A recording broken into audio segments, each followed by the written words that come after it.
Bonjour à tous et bienvenue dans cette vidéo de SVT Facile consacrée au programme de premier enseignement de spécialité et au chapitre La dynamique des zones de convergence. Alors ici on a une photographie donc de volcans se situant au niveau de la chaîne des Andes, une chaîne de montagnes au niveau d'une zone de subduction, et on peut donc se demander comment expliquer le processus de subduction et le volcanisme qui l'accompagne. Alors pour répondre à cette problématique, voici le plan de la leçon, décomposé en 5 parties. Tout d'abord, des marqueurs de la subduction. Nous verrons dans un second temps le magmatisme des zones de subduction. Ensuite, nous traiterons de l'origine des magmas de zones de subduction. En quatrième partie, on verra le mécanisme de la subduction à l'origine de la convection mantélique et on terminera par la convergence lithosphérique et la collision continentale. Alors pour commencer, comment se manifeste le plongement de la lithosphère océanique en zone de subduction? Des marqueurs de la subduction.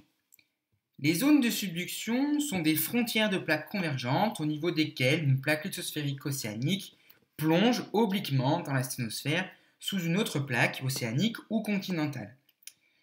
Des nombreux séismes se produisent dans ces zones, dessinent un plan incliné qui s'enfonce jusqu'à 70 km de profondeur et qui témoigne donc du plongement de la lithosphère océanique froide et rigide dans la sténosphère chaude et ductile. En quoi le magmatisme des zones de subduction est-il particulier? Le magmatisme des zones de subduction. Les nombreux volcans présents sur la plaque chevauchante sont de type explosif. Autrement dit, leur magma est riche en silice, ce qui le rend visqueux. Ce magma va permettre la formation de roches volcaniques et plutoniques diversifiées. Leur composition à ces roches volcaniques et plutoniques, leur composition chimique, indique cependant qu'elles se forment à partir d'un même type de magma et qui est, lui, riche en eau. Alors maintenant qu'on a vu le magmatisme au niveau de ces zones de subduction, d'où provient le magma des zones de subduction et comment peut-il être à l'origine de roches si variées? L'origine du magma des zones de subduction. Les magmas des zones de subduction sont issus de la fusion partielle du coin de manteau de la plaque chevauchante. Cette fusion partielle est possible du fait de l'hydratation des péridotites, roches du manteau. L'eau présente dans ces péridotites provient de la déshydratation des minéraux de la croûte en subduction sous l'effet d'une augmentation de pression et de température, c'est ce qu'on appelle le métamorphisme. Alors comment la subduction contribue-t-elle au déplacement des plaques lithosphériques? Le mécanisme de la subduction à l'origine de la convection mantélique. Le déséquilibre gravitaire qui est dû au vieillissement de la lithosphère océanique peut déclencher une entrée en subduction à la faveur d'un accident tectonique de grande ampleur, formation d'une chaîne de montagnes.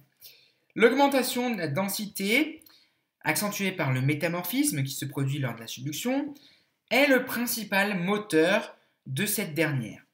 Celle-ci est à l'origine des mouvements descendants de la convection mantélique et aussi indirectement aux mouvements ascendants sous les dorsales, ce qui permet une organisation des mouvements des plaques lithosphériques. Alors que se passe-t-il une fois qu'un océan vient à se fermer? Convergence lithosphérique et collision continentale. Quand la lithosphère océanique est totalement résorbée, deux blocs continentaux qui sont de densité équivalente vont s'affronter. La convergence s'accompagne alors d'intenses déformations à toutes les échelles. Les roches sont plissées, fracturées, on a des failles inverses, elles sont aussi charriées ces roches, parfois sur des dizaines de kilomètres, ce qui fait des nappes de charriage. De grandes failles traversent aussi la croûte continentale.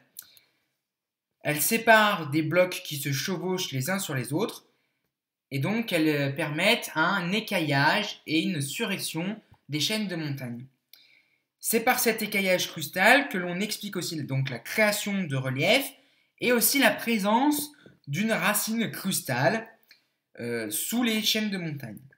Des déformations affectent aussi les roches et les minéraux qui les composent. Pour finir, voici les mots à retenir de cette leçon. Un chevauchement Donc on a des failles inverses très plates mettant en contact des unités initialement situées à de grandes distances, quelques kilomètres à quelques centaines de kilomètres. Une faille inverse est une faille qui est liée à un mouvement de compression. Une nappe de charriage est un chevauchement de grande amplitude lors duquel les terrains sédimentaires sont transportés sur de longues distances. Un pli, c'est une structure formée par la transformation ductile donc de roches. Une racine crustale, c'est un épaississement de la croûte continentale à l'aplomb des chaînes de montagne.